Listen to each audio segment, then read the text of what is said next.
invite you to step into the beauty of this prayer with me. Yes, relax and celebrate this moment. As we come together, infinite joy, inspiration, delight, and celebration unfold as each one of us. Sweet, sweet Spirit, infinite presence, source of all that is, abounding with this joy, delight, celebration, inspiration, and so much more. I wake up and I hear the birds happily chirping at my window. And as I walk out, the brightly colored flowers, they wave to me. And coming here in community, I celebrate the moment. Yes, all that is divine essence expressing. In my mind's eye, I look around and I take in the whole beauty of this nature-filled place. Each of us spins in infinity. Each of us channeling source, infinite possibility. Each of us as a drop of water in an infinite ocean. I know I am one with divine mind and all that is. I see delight and love. In oneness, I see my soul and spirit rise. I see ripening. I am ripening. I see the universe opening up for each of us as we step through into greater joy, fun, and celebration. Hearts and souls celebrating community. We are each co-creators of our experiences. I feel divine energy flowing effortlessly as joy, delight, celebration, inspiration, and more. In deep reverence, I know all good shows up in each of us as us. I allow, I accept, I receive. The words spoken today, they inspire. The music is joy. And our community is rich with love and delight. I am in gratitude for our coming together, each of us manifesting possibility come to life. Each of us opening up as channels of divine good, celebrating each moment of this life. I release this into spiritual law which expresses naturally and eternally.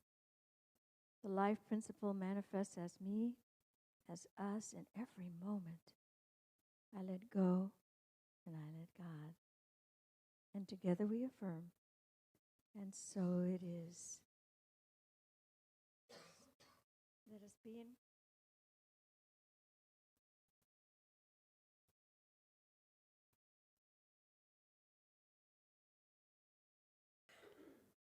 So this whole month, we're looking at the idea of giant gentleness, giant powerfulness, contained within a year-long container of looking at a grand rising. How can we lift up? How can we expand? How can we be more than we have been before? And so today, our talk title is Taking It to the Streets. And this beautiful altar back here, who did the altar? Tiffany. Fabulous. Thank you.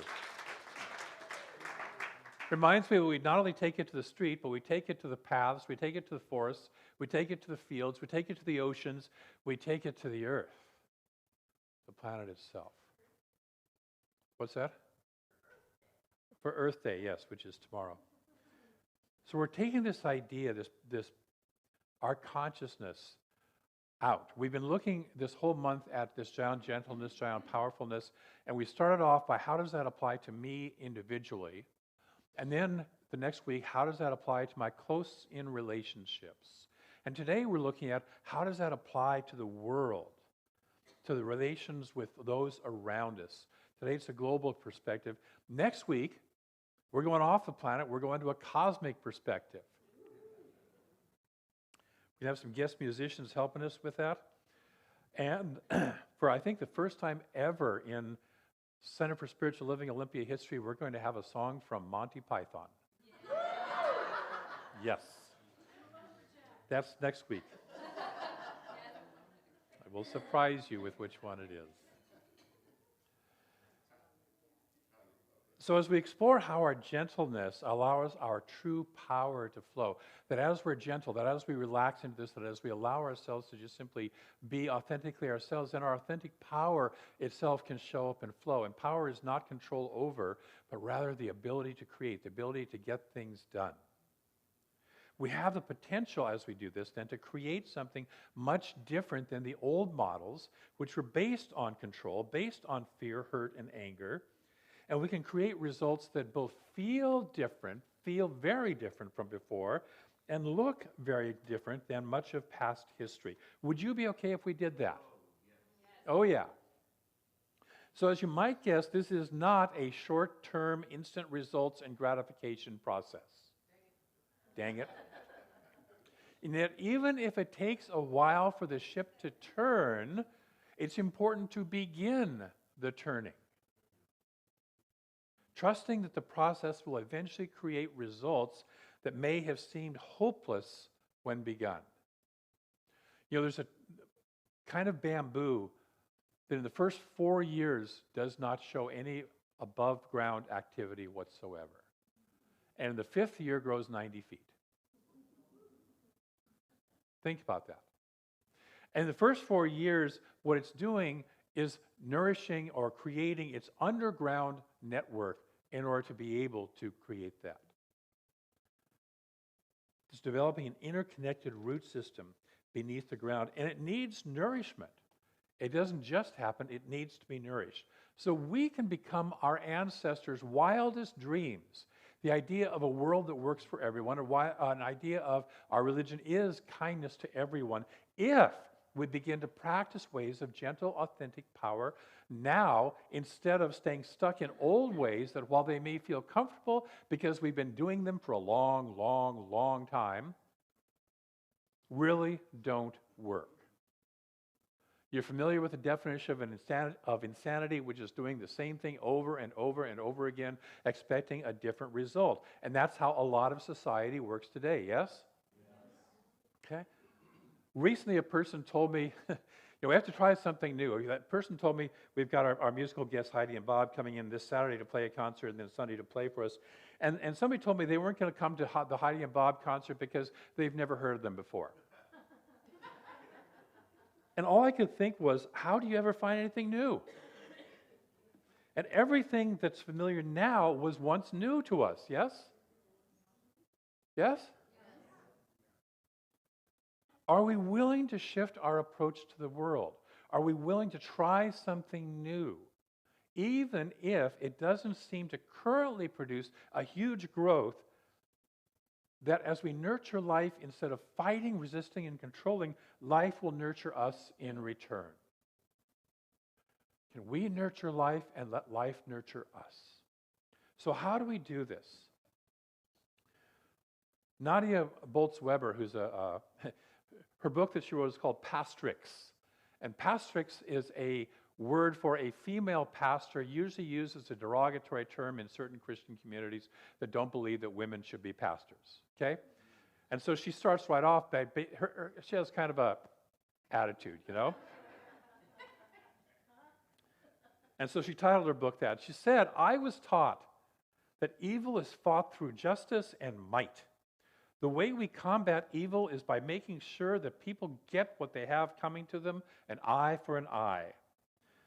But inevitably, when I can't harm people who harmed me, I just end up harming the people who love me. And I would say, and harming myself. Retaliation or holding on to anger doesn't combat evil. In the end, if we are not careful, we can actually absorb the worst of our enemy and on some level even become them. What if forgiveness, rather than being a pansy way of saying it's okay, is actually a way of wielding bolt cutters and that snap the chains that link us. Holding each other, including those people, you know who I'm referring to. We all have those people, yes? Holding each other gently is a powerful method for freeing the bonds of self-righteous rigidity. It's also been said that, you'll appreciate this, politics is the disease of not being able to laugh at yourself.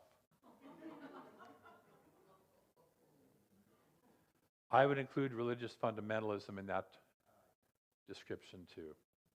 So we can get locked into the trap of seeing the others as the other, and therefore, or thereby dehumanizing them.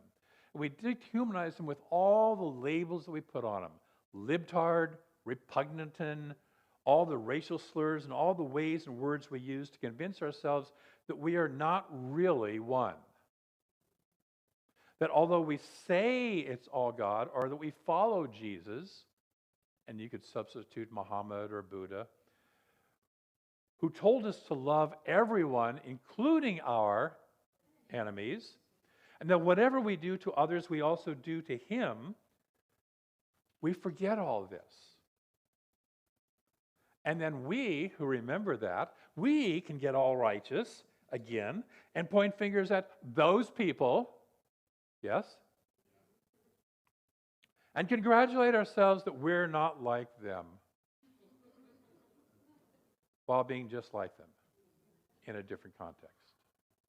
And on and on and on and on, wheel turning round and round. So 2 practices to break free from this process are 1, forgiveness. And I always like to say forgiveness is really non-condemnation. I remove the place where I have condemned somebody or something else. It doesn't say I endorse that behavior, but I remove the place where I have created a condemnation of another person or another process. So that's the first one, is forgiveness. And the second one is laughter at ourselves. Humor. Remembering the wise words of the great prophet possum named Pogo, who said, "We have seen the enemy and he is us." For those who are not old enough to remember the Pogo, it was a comic strip, and the main character, Pogo, was a possum in that cartoon strip. Another practice is Ernest Holmes' invitation to be a people who are for something and against nothing. Interestingly, it was this phrase that raised the ire of a fellow minister that I mentioned last week, who called me privileged for not being against something like genocide and suggesting that I probably thought it was the consciousness of the people who were receiving genocide that got them killed in the first place. So let's take a breath, because aside from projecting the thoughts that I wasn't thinking onto me, the question is a great opportunity to look more deeply at this idea of being for something and against nothing. So let's take the example of genocide, since it was offered. The nature of genocide is that one group of people is against the existence of the very existence of another group of people. Yes? That's the core that underlies genocide. So just being against genocide perpetuates the same consciousness that is practicing genocide. I can go kill the people who are committing genocide, and I'm still just against. Breathe. Instead, there are 2 different practices we can engage in to dissolve this situation and create something better. The first is understanding why. Understanding why this group is trying to eliminate that group. And when we understand the true nature of genocide, we understand that it's not some horrible practice being practiced by some horrible people out over there somewhere far, far away. But it's an ongoing practice worldwide, including right here, in the forms of racism, gender discrimination, homophobia, political warfare, eliminating religions different from ours, and all the other ways we seek to kill off those who we perceive as different from us and our way. Do you understand that? Genocide lives all around us. Sometimes we practice it too. It's a pattern that is as old as humanity, and it won't change until we move from the fear, judgment, and anger and the warfare that we have used in the past, which simply supports the underlying pattern. We need to let go of that. People have pointed out all the wars, the internal wars that the United States has been involved. The war on drugs, the war on poverty, the war on terrorism, the war on this. And guess what? We've lost all those wars. They don't work. Being at war against this doesn't work. So two things are necessary. The first is curiosity instead of judgment. Understanding rather than condemnation. Eventually understanding the why will bring us to the second point that I'm going to talk about, the second practice.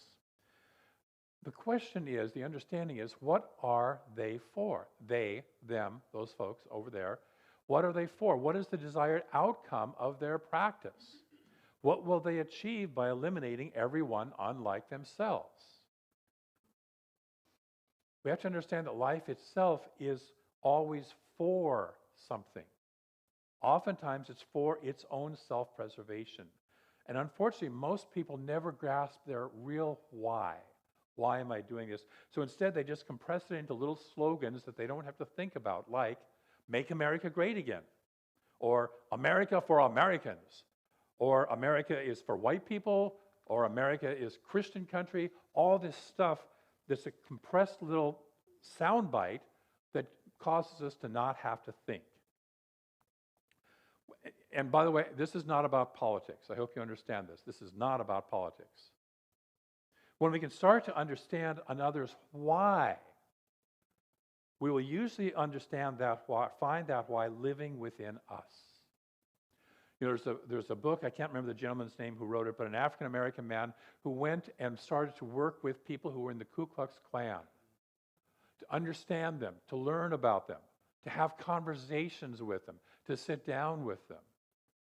And it's interesting because he has collected a number of the hoods that the Ku Klux Klan wear because they started to have an understanding, they started to have a conversation, they started to find a common ground. And they became people to each other instead of dehumanized others to each other. Understanding. See, almost all people who live in the United States want a country that works for the best for all of us, yes? A place of freedom, a place of life, liberty, and the pursuit of happiness, a place of prosperity. We only differ in the what that looks like, and the how that will happen. When we don't relate, we dehumanize. That's where the various ways of genocide, whether through physical death, whether through shaming, disempowering, isolating, all of its forms of genocide, that's where those practices continue. That's where they come in. Which brings us to the other aspect of looking at the other practice of asking, what am I for? If I'm against this, what is it that I'm really for? As Sean Ginwright points out in his book, The Four Pivots, he says that he doesn't like the term anti-racist. And Sean Ginwright is an African-American man working for racial justice in this country. He says he doesn't like the term anti-racist because it doesn't claim what's really wanted, which is belonging. What do I really want? As he says, love is not anti-hate. Land is not anti-water. Yes? So just sticking with anti or I'm against this is a starting point. It's a powerful first step just to recognize, oh, I'm against that. But it's a first step. It has to be followed with a vision of what is it that I'm for? What is it that I want to create instead of the current situation? So when we encounter situations in the world, we can begin first by understanding, asking questions. What's underneath this really? Understanding that everyone is for something, even if they're not very conscious about it. And then that we can probably agree with some of the core things, and then understand, what am I for? What is it that I want to see and co-create instead of this. Yes? We as a CSL or Olympia hold a vision of a living as love in a world of love. Living as love in a world of love. Now, when we first brought that vision forth, there was a person who was very loudly and very adamantly and very persistently against it, that the world isn't loving. And while that's the current experience, the vision says it doesn't have to stay that way. That's the purpose of a vision.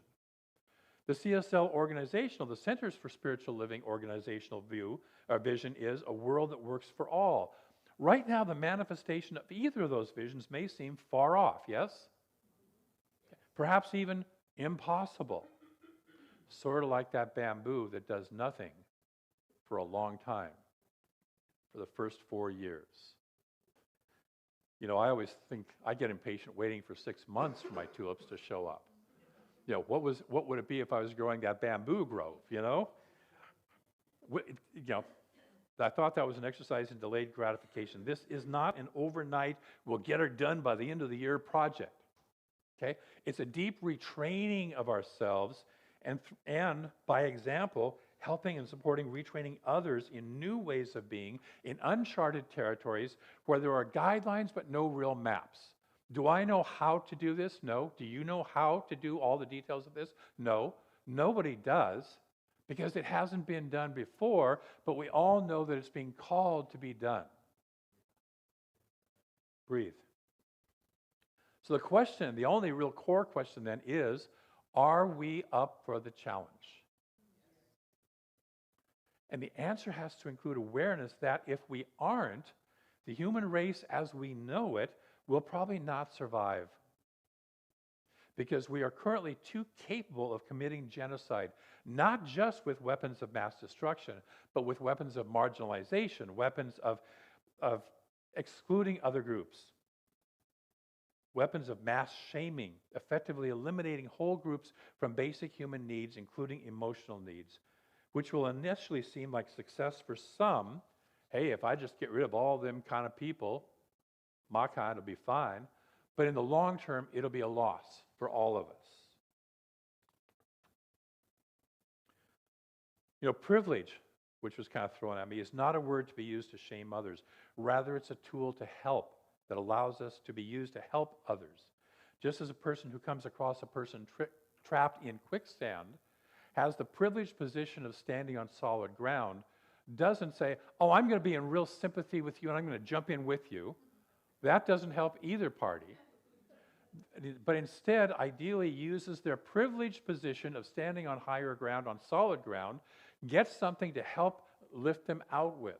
That's how we use privilege. Jesus talked about this, yes.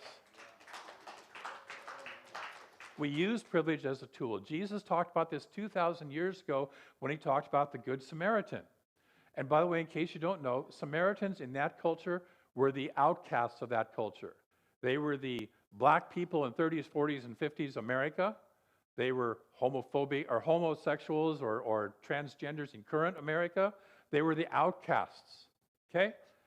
And he talks the story about this guy who's been beaten up, robbed, and left on the side of the road to die, and two of the proper members of society, a Pharisee and I can't remember who the other one was, probably a scribe, walked by and just ignored him. And the Samaritan used his position of privilege to help get him out of that, provide some money, provide some care, and to help him through that process.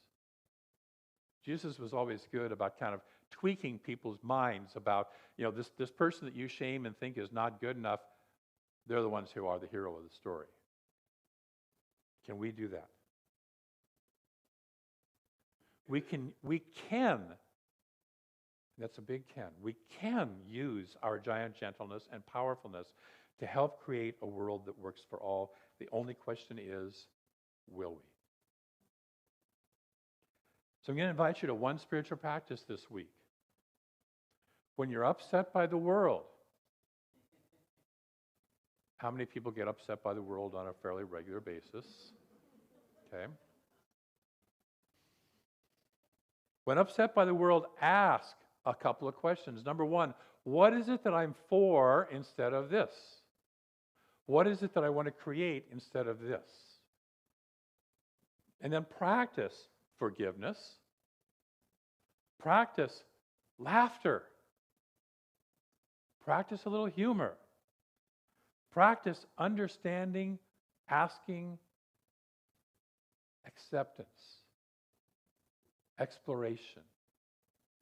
Would you do that practice this week? I'm going to close with actually a pair of quotes. The first one comes from the late Thich Nhat Hanh from his book, Anger. He says, human beings are not our enemy.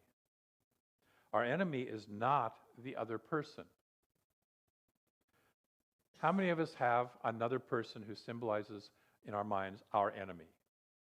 Yes? Okay. Come on. We all do. It can be a political figure. It can be an ex. It can be whatever. Our parents, whoever. Our enemy is not the other person. Our enemy is the violence, ignorance, and injustice in us and in the other person. What he acknowledges is it lives within both of us. That which we see out there lives within us in some way, in some level. He goes on to say, when we are armed with compassion and understanding, we fight not against other people, but against the tendency to invade, to dominate, and to exploit. That is what we are working against, and we start to then say, what do I want to create? Ernest Holmes, in one of his talks in the Asilmar Conference Grounds in 1957, said, sit beside the road and be a friend to people. This is the road of life. Sit beside the road and be a friend to people. He's talked about this in the context of don't sit in a monastery somewhere going, Om. Get out into life. Sit beside the road and be a friend to people and look into this face and that one and some other. And through sometimes the hatred and the fear and the tears and the shame and the isolation, find the common denominator that makes us tick. He goes on to say, I've got to speak to God in its creation. God ain't somewhere up there or just out there, in its creation, in this earth, in this person, in those people out there. I've got to speak to God in its creation. It has got to reveal itself to me in life the way it's lived. This is a practical idealism and a transcendent realism. Our teaching is a practical idealism. Yes, we have ideals, but we are practical about those. And yes, we live in transcendent, but we are also realism, practicing realism. We do transcendence and we do living here on this planet, in this body, at this time. We have an affirmation. Say this with me, please. There we go. I choose to be for love and for life. One more time. I choose to be for love and for life. And so it is. Thank you.